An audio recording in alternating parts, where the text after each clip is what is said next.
আমার ভাইয়েরা, আমার বন্ধুগণ, আল্লাহ পাক রব্বুল আলামিন পবিত্র কুরআনুল কারীমের সূরাতু আলে ইমরানের 200 নম্বর আয়াতে কারিমার মধ্যে সুন্দরভাবে মানুষদেরকে জানিয়ে দেয়, ইয়া আইয়ুহাল্লাযীনা আমানুসবিরু ওয়া রাবিতু আমানুসবিরু ওয়া সাবিরু ওয়া রাবিতু ওয়াত্তাকুল্লাহা লাআল্লাকুম তুফলিহুন। জোরে জোরে বলি আল্লাহু আকবার। আল্লাহ পাক রব্বুল আলামিন সূরাতু আলে ইমরানের 200 নম্বর আয়াতে কারিমার মধ্যে বলেন, হে পৃথিবীর ঈমানদার বান্দা এবং বান্দিরা, তোমরা ভালো করে শোনো, আমি আল্লাহ পাক রব্বুল আলামিন তোমাদেরকে সফল কাম বানাইতে চাই। জোরে জোরে বলেন সুবহানাল্লাহ। আল্লাহ আমাদের কি বানাইতে চায়? একটু জোরে আওয়াজ দিয়ে বলুন, কি বানাইতে চায়? আল্লাহ পাক রব্বুল আলামিন আমাদেরকে সফল কাম বানাইতে চায়। সফল কাম বানানোর কারণ কি আমরা একটু ভালো করে শুনে নেই। কাল কঠিন কিয়ামতের ময়দানে সফল কাম বান্দা ব্যতীত কোনো ব্যক্তিকে আল্লাহ পাক রব্বুল আলামিন জান্নাত দিবেন না। সুবহানাল্লাহ বলেন। আমার ভাইয়েরা, আমার বন্ধুগণ, আল্লাহ পাক রব্বুল আলামিন আমার তেলাওয়াতকৃত আয়াতের ভিতরে 4টা কর্মসূচির কথা উল্লেখ করেছেন। আল্লাহ পাক রব্বুল আলামিন বলেন, বান্দা, এই 4টা কর্মসূচি যেই বান্দার ভিতরে থাকবে, 4টা গুণ যেই বান্দার ভিতরে থাকবে, কাল কঠিন কিয়ামতের ময়দানে আমি আল্লাহ পাক রব্বুল আলামিন, ও বান্দা, তোমাকে সফল কামের কাতারে দাঁড় করিয়ে দিয়ে আমি আল্লাহ পাক রব্বুল আলামিন তোমাকে জান্নাতি বলে ঘোষণা করব। সুবহানাল্লাহ। আমার ভাইয়েরা, আমার বন্ধুগণ, এই পৃথিবীর ভিতরে এমন কোনো মানুষ নাই যেই মানুষটা সফল হইতে চায় না। কথা বলেন ঠিক কিনা? যে একজন ব্যবসায়ী ব্যবসার লাইনে সেও চায়, আহারে এতদিন যাবৎ ব্যবসা করতেছি, আমি যদি একটু সফল হতে পারতাম। কথা বলেন ঠিক কিনা? যে একজন ইঞ্জিনিয়ার ব্যারিস্টারি যে করে, সেও চিন্তা করে আমি যদি আমার লাইনে সফল হইতে পারতাম। যে একজন চাকরিজীবীও চিন্তা করে, যে একজন ব্যবসায়ীও চিন্তা করে, একজন রাজনীতিবিদ সেও চিন্তা করে আমি যদি আমার লাইনে একটু সফল কাম হইতে পারতাম, তাহলে আমার জীবনটা কামিয়াব হয়ে যাইত। কথা বলেন ঠিক কিনা? সফল হইতে চায় কি চায় না? যে ব্যক্তি রাজনীতি করে, রাজনীতির ভিতরে যদি বড় কোনো পদ পেয়ে যায়, আমরা মনে করি ওই ব্যক্তিটা রাজনীতির লাইনে সফল হয়েছে। কথা বলেন ঠিক কিনা? চাকরিজীবীর লাইনে বড় যদি কোনো পদ পেয়ে যায়, আমরা চিন্তা করি ওই ব্যক্তিটা সফল হয়েছে। আসলে দুনিয়ার সফলতা আর আল্লাহ তাআলা কোন সফলতা চান, এই দুইটার ভিতরে পার্থক্য আছে। আমার ভাইয়েরা, আমার বন্ধুগণ, একজন দুনিয়ার লাইনে টাকা পয়সা গাড়ি বাড়ি সব কিছু উপার্জন করলো, কিন্তু আল্লাহর কাছে সফল হতে পারলো না। ওই সফলতার কিঞ্চিত পরিমাণ দাম আমার আল্লাহর কাছে নাই। ঠিক কিনা? তুমি রাজনীতিবিদ হইলা, তুমি বড় ব্যারিস্টার হইলা, টাকা পয়সার মালিক হইলা, কিন্তু তোমাকে আল্লাহ তাআলা সফল বলে গণ্য করলো না। তোমার সফলতার কিঞ্চিত পরিমাণ দাম আমার আল্লাহর কাছে নাই। কথা বলেন ঠিক কিনা? এখন আপনারা বলতে পারেন যে হুজুর, তাহলে সফল কাম কারা? আল্লাহ পাক রব্বুল আলামিন পবিত্র কুরআনুল কারীমের সূরাতু আলে ইমরানের 185 নম্বর আয়াতে কারিমার মধ্যে সুন্দরভাবে বলেন, فمن زحزح عن النار وأدخل الجنة فقد فاز। الله أكبر। আল্লাহ পাক রব্বুল আলামিন বলেন, ও দুনিয়ার মানুষেরা, ভালো করে শোনো, তোমরা চিন্তা করতেছো সফল ব্যক্তিকে আল্লাহ তাআলা জান্নাত দেবে। কোন ব্যক্তিরা সফল? দুনিয়ার ভিতরে যেই সমস্ত ব্যক্তিদের কর্মকাণ্ডে আমার আল্লাহ তাআলা খুশি হয়ে ওই কিয়ামতের ময়দানে যেদিন কেউ কাউকে চিনবে না, ওই কিয়ামতের ময়দানে যেদিন বাবা মা সন্তানের পরিচয় দেবে না, ওই কিয়ামতের ময়দানে যেই দিন ভাই ভাইকে চিনবে না, আল্লাহ পাক রব্বুল আলামিন পবিত্র কোরআনুল কারীমের ভিতরে বলেন, ইয়াউমা ইয়াফিরুল মারউ মিন আখিহি ওয়া উম্মিহি ওয়া আবিহি ওয়া সাহিবাতিহি ওয়া বানিহি। জোরে জোরে বলি আল্লাহু আকবার। ওই কাল কঠিন কিয়ামতের ময়দানে আল্লাহ পাক রব্বুল আলামিন ওই কিয়ামতের ময়দানে যাদেরকে জান্নাতি বলে ঘোষণা করবেন, যাদের কর্মকাণ্ডে আল্লাহ পাক রব্বুল আলামিন খুশি হয়ে যাবেন, যাদেরকে আল্লাহ পাক রব্বুল আলামিন জান্নাত দিবেন, তারাই হলো চূড়ান্ত পর্যায়ের সফলকাম। জোরে জোরে বলা যাবে কি সুবহানাল্লাহ। আমার ভাইয়েরা, আমার বন্ধুগণ, তাহলে দুনিয়ার সফলতা, টাকা পয়সা, ব্যাংক ব্যালেন্স, গাড়ি বাড়ির মালিক হইলাম, অথচ আমার আল্লাহর কাছে আল্লাহ আমাকে সফল বলে আমাকে সার্টিফিকেট দিল না, ওই সফলতার কিঞ্চিত পরিমাণ দাম আমার কি আছে? এর কথা বলেন, আছে? কিঞ্চিত পরিমাণ দাম নাই। আল্লাহ বললেন, বান্দা শোনো, ওই কিয়ামতের ময়দানে আমি যদি তোমাকে জাহান্নাম থেকে মুক্তি দিয়ে জান্নাতি বানায় দেই, ও বান্দা তুমি সফল কাম। জোরে জোরে বলেন সুবহানাল্লাহ। আমার ভাইয়েরা, আমার বন্ধুগণ, আল্লাহ পাক রব্বুল আলামিন কাল কঠিন কিয়ামতের ময়দানে এই দুনিয়াতে আমরা যা কিছু করছি, নামাজ পড়ছি, ইবাদত করছি, রোজা রাখছি, এই যে সামনে আসতেছে বর্তমান যে মৌসুমটা চলছে, এই মৌসুমটা হলো হজের মৌসুম। কথা বলেন ঠিক কিনা? পুরো বাংলাদেশ সহকারে পুরো বিশ্ব থেকে লক্ষ লক্ষ হাজি হজে যাচ্ছে এবং এরপরে আসতেছে কুরবানি। কথা বলেন ঠিক কিনা? আসতেছে কি আসতেছে না? সম্মানিত উপস্থিতি, এই যে নেকের যে কাজগুলো আছে, এই কাজগুলো যে যেমনি ভাবে করবে আল্লাহ পাক রব্বুল আলামিন কাল কঠিন কিয়ামতের ময়দানে কিঞ্চিত থেকে কিঞ্চিত পরিমাণ ভালো কাজ যে করবে ওইটারও প্রতিদান দিবে, এবং যারা খারাপ কাজ করবে ওইটারও প্রতিদান কাল কঠিন কিয়ামতের ময়দানে পাবে। কথা বলেন ঠিক কিনা? আল্লাহ পাক রব্বুল আলামিন বলেন, ওয়া ইন্নামা তুওয়াফাউনা উজুরাকুম ইয়াউমাল কিয়ামাহ।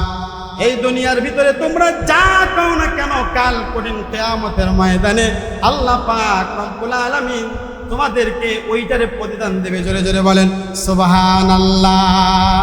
ও বান্দা, এই পৃথিবীর ভিতরে তুমি যদি 5 ওয়াক্ত নামাজ পড়তে পারো, ও বান্দা তুমি যদি এই দুনিয়ার ভিতরে ভালো কাজ করতে পারো, তুমি যদি তাহাজ্জুদের সময়, যেই সময় আল্লাহ পাক রব্বুল আলামিন প্রথম আসমানে চলে আসে, ওই সময় যদি বান্দা তুমি যদি কেঁদে কেঁদে চোখের পানি ফেলতে পারো, ও বান্দা ওই সময় তুমি যদি চোখের পানিগুলোকে ফেলে মালিকের দরবারে কান্নাকাটি করতে পারো, আমার আল্লাহ তাআলা বলেন, বান্দা এই যে ভালো কাজগুলো তুমি এই দুনিয়ার বুকে করবা, কাল কঠিন কিয়ামতের ময়দানে ও বান্দা আমি আল্লাহ তাআলা তোমাকে নৈরাশ করব না। ওয়া ইন্নামা তুওয়াফাউনা উজুরাকুম ইয়াউমাল কিয়ামাহ। ও বান্দা, কিয়ামতের ময়দানে আমি আল্লাহ তাআলা তোমাকে সব প্রতিদান দিয়ে তোমাকে জান্নাত দিয়ে দেব। জোরে জোরে বলেন সুবহানাল্লাহ। আমার ভাইয়েরা, আমার বন্ধুগণ, তাহলে যদি আমাদেরকে প্রতিদান কিয়ামতের ময়দানে পেতে হয়, তাহলে দুনিয়ার বুকে যদি ইবাদত না করি তাহলে কি পাবো ওগুলো? একটু কথা বলেন, আমরা কি পাবো? আমরা পাবো না। এই জন্য যদি আমাদের প্রতিদান নিতে হয়, এই দুনিয়ার বুকে ভালো কাজ করার দরকার আছে কি নাই? একটু কথা বলেন, আছে কি নাই? অবশ্যই আছে। যেমন দেখেন, এখন এসএসসি পরীক্ষা চলছে না ভাই? শেষ হয়ে গেছে? শেষ হয়নি, এখনো মনে হয় কয়েকটা আছে। এসএসসি পরীক্ষার্থী বন্ধুরা যদি পরীক্ষা দেয়, পরীক্ষার হলে যদি ঠিক মতো না লেখে পরীক্ষা কমপ্লিট করলো, কমপ্লিট করার পরে বাড়িতে গিয়ে যদি 5 ওয়াক্ত নামাজ পড়া শুরু করে দেয়, তাহাজ্জুদের নামাজ পড়া শুরু করে দেয়, কিংবা এক চিল্লায় চলে গেল তাবলীগে, আচ্ছা বলেন তো, পরীক্ষার হলে আল্লাহর বান্দা ঠিক মতো লেখে নাই, ওই বান্দা যদি পরীক্ষা শেষে যদি চলে যায় তাবলীগে 5 ওয়াক্ত নামাজ পড়া শুরু করে দেয়, রেজাল্ট কি ভালো আসবে? এটা কথা বলেন না কেন? রেজাল্ট ভালো আসবে ভাই? আসবে না। ভালো পরীক্ষা দিয়ে একটা ছেলে 2 বছর লেখাপড়া করলো, ক্লাস 9 এবং 10-এ লেখাপড়া করে ওই বাচ্চাটা যখন পরীক্ষার হলে গেল, পরীক্ষার হলে গিয়ে মোটামুটি 3 ঘন্টায় তার ভাগ্যটা নির্ধারণ হয়ে যায়। কথা বলেন ঠিক কিনা? ওই সন্তানটা নিজেও টের পায় যে আমি কি পরিমাণ লিখেছি বা কি পরিমাণ লিখি নাই। যখন পরীক্ষা শেষ হয়ে যায় সে নিজেও কিন্তু টের পায় কি পরিমাণ সে পরীক্ষার খাতায় লিখেছে আর লেখে নাই। কথা বলেন ঠিক কিনা? এখন যদি সে পরীক্ষার খাতায় ঠিক মতো না লেখে, যদি খালি খাতা জমা দিয়ে পরীক্ষা পরিপূর্ণ কমপ্লিট করে এরপরে ভালো করে লেখাপড়া শুরু করে দেয়, আচ্ছা বলেন তো ওই লেখাপড়ার কি কোনো দাম আছে ভাই? কথা বলেন, কোনো দাম আছে? কোনো দাম নাই। এই জন্য আমার ভাইয়েরা, আমার বন্ধুগণ, যেমনি ভাবে একজন এসএসসি পরীক্ষার্থী পরীক্ষার খাতায় সাদা খাতা জমা দিয়ে যেমনি ভাবে ভালো ফলাফলের আশা করা যেমনি ভাবে বোকামি, তেমনি ভাবে এই দুনিয়ার ভিতরে ভালো কাজ না করে কিয়ামতের ময়দানে ভালো কিছু আশা করা বোকামি। কথা বলেন ঠিক কিনা? বোকামি না? অবশ্যই বোকামি। আমার ভাইরা, আমার বন্ধুগণ, এই ক্ষণিকের দুনিয়া, এই ক্ষণিকের দুনিয়া এসে আমরা কত বাহাদুরি করতেছি। এই ক্ষণিকের দুনিয়া এসে আমরা হানাহানি, মারামারি, কাটাকাটি, কি পরিমাণ জুলুম, নির্যাতন না এই দুনিয়ার ভিতরে করতেছি। কথা বলেন ঠিক কিনা? অথচ নিঃশ্বাস যখন বন্ধ হয়ে যাবে, নিঃশ্বাস বন্ধ হয়ে গেলে আমার চারানা পয়সার দাম নাই। কথা বলেন ঠিক কিনা?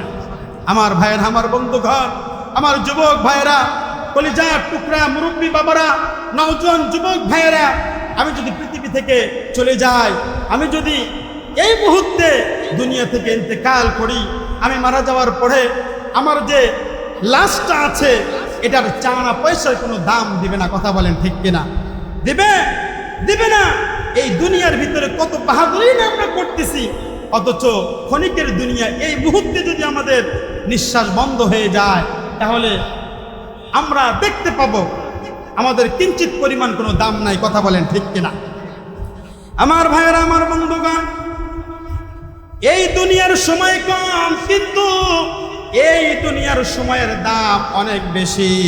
যেমনি ভাবে একজন এসএসসি পরীক্ষার্থীর 3 ঘন্টার দাম অনেক বেশি, তার সারা জীবনের ভাগ্য নির্ধারণ করে দেয় এই 3 ঘন্টা সময়, তেমনি ভাবে এই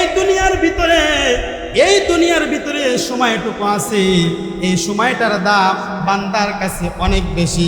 কারণ এই দুনিয়ার ভিতরে বান্দা যদি 5 ওয়াক্ত নামাজ পড়তে পারে, বান্দা যদি ভালো কাজ করতে পারে, বান্দা যদি নেকের কাজ করতে পারে, তাহলে এই প্রতিদান আল্লাহ পাক রব্বুল আলামিন কাল কঠিন কিয়ামতের ময়দানে দিবে। জোরে জোরে বলা যাবে যে সুবহানাল্লাহ। আমার ভাইয়েরা, আমার বন্ধুগণ, মানুষ যখন দুনিয়াতে আসে কয়েকটা ধাপে আসে। বর্তমানে আমরা এই পৃথিবীর বুকে বিচরণ করতেছি। আমাদের পৃথিবীর বুকে আসার পূর্বে আমরা প্রথমে আলমে আরওয়াহে ছিলাম। কোথায় ছিলাম বলেন? আলমে আরওয়াহ, রূহর জগতে ছিলাম। রূহর জগতে আমরা কতদিন যে ছিলাম ওটা আল্লাহই ভালো জানে। কথা বলেন ঠিক কিনা? সেখান থেকে বাবা আদম আলাইহিস সালামের পৃষ্ঠে আল্লাহ পাক রব্বুল আলামিন সমস্ত রূহগুলোকে দিয়ে দিয়েছেন।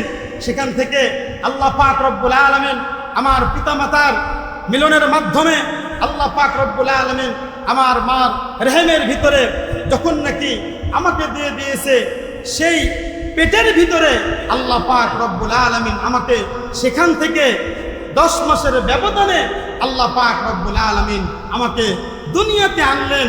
এই দুনিয়াতে ক্ষণস্থায়ী দুনিয়াতে থেকে আমরা আবার থাকবো না, একটা সময় চলে যাব আমরা মালিকের দরবারে। কথা বলেন ঠিক কিনা? তাহলে এখন আপনাদের কাছে আমার প্রশ্ন হলো, যেই জগতে আমরা অনন্তকাল থাকবো সেই জগৎটা সাজাইতে হবে না এই দুনিয়া সাজাইতে হবে? এটা কথা বলেন। আমার কথা কি বুঝতে পারতেছেন আপনারা? আমরা কোন দুনিয়া, আমরা কি এই জগৎ সাজাবো না ওই জগৎ সাজাবো? কোন জগৎ?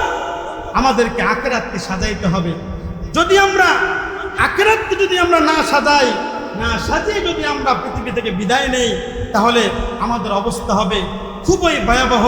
যদি আমরা 5 ওয়াক্ত নামাজ, রোজা, হজ, যাকাত, কোরবানি এইগুলো যদি আমরা অ্যাভয়েড করে চলি, এইগুলো যদি আমরা আমল না করে যদি পৃথিবী থেকে বিদায় নেই, তাহলে আমাদের অবস্থা হবে খুবই ভয়াবহ। আমার ভাইয়েরা, আমার বন্ধুগণ, আমি আপনাদের সামনে পবিত্র কোরআনুল কারীমের সূরা আলে ইমরানের 200 নম্বর আয়াতে কারিমা তেলাওয়াত করেছি। এই আয়াতে কারিমার ভিতরে আল্লাহ পাক রব্বুল আলামিন 4টা কর্মসূচির কথা বলেছেন। কয়টা কর্মসূচি? জোরে আওয়াজ দিয়ে বলুন, কয়টা কর্মসূচি? 4টা কর্মসূচির কথা উল্লেখ করেছেন। 1 নম্বর হলো, হে ইমানদাররা, ইসবিরু, কি করো? ধৈর্য ধারণ করো। কি করতে হবে ভাই? ধৈর্য ধারণ করতে হবে। এখন কথা হলো যে হুজুর, আমরা তো ধৈর্য ধারণ করি, তবে ধৈর্য ধারণ আমরা কিভাবে করব? তাফসিরে মারিফুল কোরআন সহকারে বিভিন্ন তাফসিরের কিতাবের মধ্যে আসছে ধৈর্য হলো 3 প্রকার। কয় প্রকার? এটা আওয়াজ দিয়ে বলুন, ধৈর্য কয় প্রকার? আমি কিন্তু আগেই বলেছি একটু আমার সাথে কথা বলতে হবে। যদি কথা বলেন তাহলে আমার ওয়াজ করে একটু ভালো লাগবে, আমার বুঝে আসবে, আপনারা আমার কথাগুলো একটু বুঝতেছে। ধৈর্য কত প্রকার বলেন? 3 প্রকার।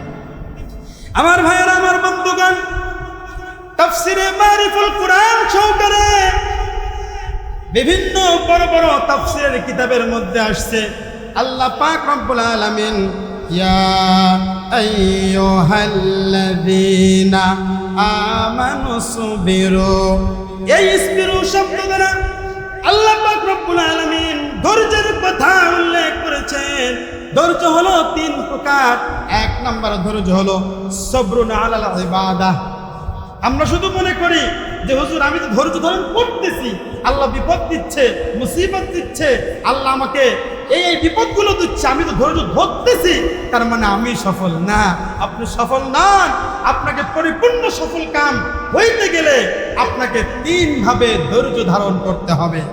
কয় ভাবে ভাই? কয় ভাবে? 3 ভাবে। নাম্বার 1, সবরুন আলাল ইবাদাহ।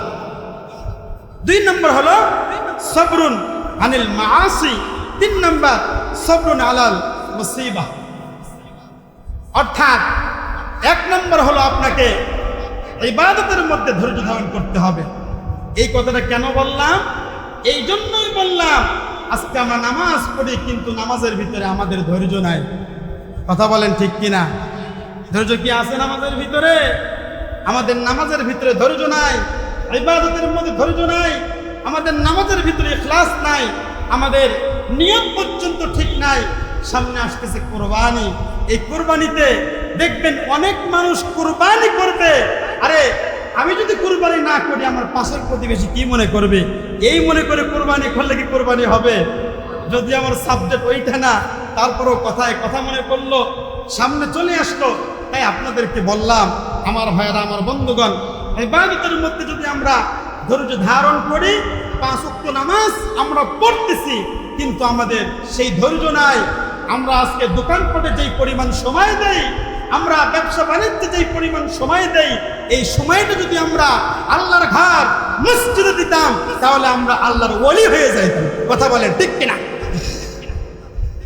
আমার ভাইয়েরা, আমার বন্ধুগণ, 1 নম্বর হলো ধৈর্য হলো 3 প্রকার। তাফসিরে মারিফুল কোরআনের ভিতরে আসছে সবরুন আলাল ইবাদাহ। 1 নম্বর হলো ইবাদতের মধ্যে ধৈর্য ধারণ করতে হবে। আপনি ইবাদতে কিভাবে ধৈর্য ধারণ করবেন? আমরা আজকে নামাজ পড়তেছি, নামাজের ভিতরে আমাদের খুশু নাই। কথা বলেন ঠিক কিনা? যখন আমরা আল্লাহর সামনে দাঁড়াবো, আল্লাহ পাক রব্বুল আলামিন পবিত্র কোরআনুল কারীমের ভিতরে বলেন, আলহামদুলিল্লাহি রাব্বিল আলামিন আর রহমানির রহিম মালিকি ইয়াউমিদ্দিন ইয়াকা না'বুদু ওয়া ইয়াকা নাস্তাঈন ইহদিনাস সিরাতাল মুস্তাকিম সিরাতাল লাযীনা আন'আমতা আলাইহিম গায়রিল মাগদুবি আলাইহিম ওয়ালাদ-দাল্লিন। الضالين الله أكبر একজন বান্দা যখন মসজিদে এসে আল্লাহর সামনে দাঁড়িয়ে যখন আল্লাহু আকবার বলে যখন আল্লাহর সামনে আত্মসমর্পণ করে, আল্লাহ পাক রব্বুল আলামিন ফেরেশতাদের মাঝে গর্ব করে বলে, বান্দা দেখো, আমার বান্দা দুনিয়াবি কাজ কাম ফেলে দিয়ে আমি আল্লাহকে ডাকতেছে। দেখো, নজর করে তাকায়া দেখো, আমার বান্দা আমাকে ডাকতেছে। আমার বান্দা মসজিদে এসে আত্মসমর্পণ করলো, আলহামদুলিল্লাহি রাব্বিল আলামিন বলে বান্দা যখন আল্লাহ পাকের প্রশংসা করলো, এরপরে বান্দা যখন আর রহমানুর রহিম মালিক ইয়াউমিদ্দিন বলে যখন বান্দা আল্লাহ তাআলার প্রশংসা করলো, আল্লাহ পাক রব্বুল আলামিন বলে, ও আমার ফেরেশতারা দেখো, আমার বান্দা আমার প্রশংসা আদায় করতেছে। যখন তিনটা আয়াত দ্বারা আল্লাহ পাকের প্রশংসা আদায় করা হয়, এরপরে বান্দা যখন বলে, ইয়্যাকা না'বুদু ওয়া ইয়্যাকা নাস্তাঈন, ওগো মালিক আমরা আপনার ইবাদত করি এবং আপনার সাহায্য প্রার্থনা করি, আল্লাহ পাক রব্বুল আলামিন বলে, বান্দা তোর কি প্রয়োজন বল, আমি আল্লাহ তাআলা তোকে দেওয়ার জন্য প্রস্তুত। আল্লাহু আকবার বলেন। কিন্তু আজকে আমরা আল্লাহর কাছ থেকে নিতে জানি না, কথা বলেন ঠিক কি না? আজকে আমরা ভণ্ড বাবার দরবারে দৌড়াই, কথা বলেন ঠিক কি না? এখানে অনেক মা বোন আমার আসছে, যে সমস্ত মা বোনরা না জানার কারণে অনেক দরবার পর্যন্ত দৌড়ায় বাচ্চার জন্য, কথা বলেন ঠিক কিনা? এগুলো জায়েজ নাকি না জায়েজ? জোরে আওয়াজ দিয়ে বলুন, জায়েজ নাকি না জায়েজ? অনেক মুরব্বী বাবা, নওজোয়ান যুবক ভাই দেখি বিভিন্ন জায়গাতে যায়, বিভিন্ন দরবারে যায়, গিয়ে বলে, দরবারে গিয়ে মান্যত করে যে আমার যদি একটা সন্তান হয় অমুক দরবারে একটা ছাগল দিয়ে দিব, একটা গরু দিয়ে দিব, একটা মহিষ দিয়ে দিব। আছে কি নাই? কথা বলেন, আছে কি নাই? আছে। অথচ আল্লাহ বলে, বান্দা আমার কাছে চা, আমি আল্লাহ দেওয়ার জন্য সদা সর্বদা প্রস্তুত। সুবহানাল্লাহ বলেন না? আল্লাহ বলে, ওয়াকালা রাব্বুকুম উদউনি আস্তাজিব লাকুম, ও বান্দা আমি আল্লাহ তোকে দেওয়ার জন্য সদা সর্বদা প্রস্তুত, তুই বান্দা নিতে জানিস না। কথা বলেন ঠিক কিনা? আমরা ছোটবেলায় শুনতাম, আল্লাহ তোমারে ডাকতে জানি না, ডাকার মতো ডাকলে আল্লাহ কেমনে শোনে না। কথা বলেন ঠিক কিনা? আমার ভাইরা, আমার বন্ধুগণ, আল্লাহ পাক রব্বুল আলামিন শুধু বিশেষ বিশেষ দিন নয়, আল্লাহ পাক রব্বুল আলামিন প্রত্যেকটা দিন প্রথম আসমানে চলে আসেন। আসার পরে বান্দা আসার পরে আল্লাহ পাক রব্বুল আলামিন প্রথম আসমানে এসে আল্লাহ পাক রব্বুল আলামিন বলেন, আকালা রাব্বুকুম উদউনি আস্তাজিব লাকুম, ও বান্দা তোর আমারে ডাকলেই আমি আল্লাহ তাআলা তোর ডাকের জবাব দেব। জোরে জোরে বলা যাবে কি সুবহানাল্লাহ? আমার ভাইরা, আমার বন্ধুগণ, আজকে কত যুবক আছে চাকরি হয় না, চাকরির জন্য হন্যি হয়ে ঘুরে বেড়াচ্ছে। পিতা মাতার কাছে দাম নাই, শ্বশুর শাশুড়ির কাছে দাম নাই, স্ত্রীর কাছেও দাম নাই। এরকম যুবকের সংখ্যা বাংলাদেশে কম না বেশি? কথা বলেন। অনেক মুরব্বী বাবা আছে, হুজুরদের কাছে এসে বলে, হুজুর একটু দোয়া করে দেন, সন্তানের কোনো চাকরি বাকরি হয় না, সন্তানটা বেকার অবস্থায় ঘুরে বেড়াচ্ছে। আরে ভাই, আপনি নিজেও তো দোয়া করতে পারেন। আল্লাহ বলছেন, বান্দা আমরা ডাক না, আমার ডাকার জন্য কোনো মাধ্যম লাগবে না। ও বান্দা তুই নিজে এসে আমার ডাক, আমি আল্লাহ তোর ডাকের জবাব দেবো। জোরে জোরে বলেন সুবহানাল্লাহ।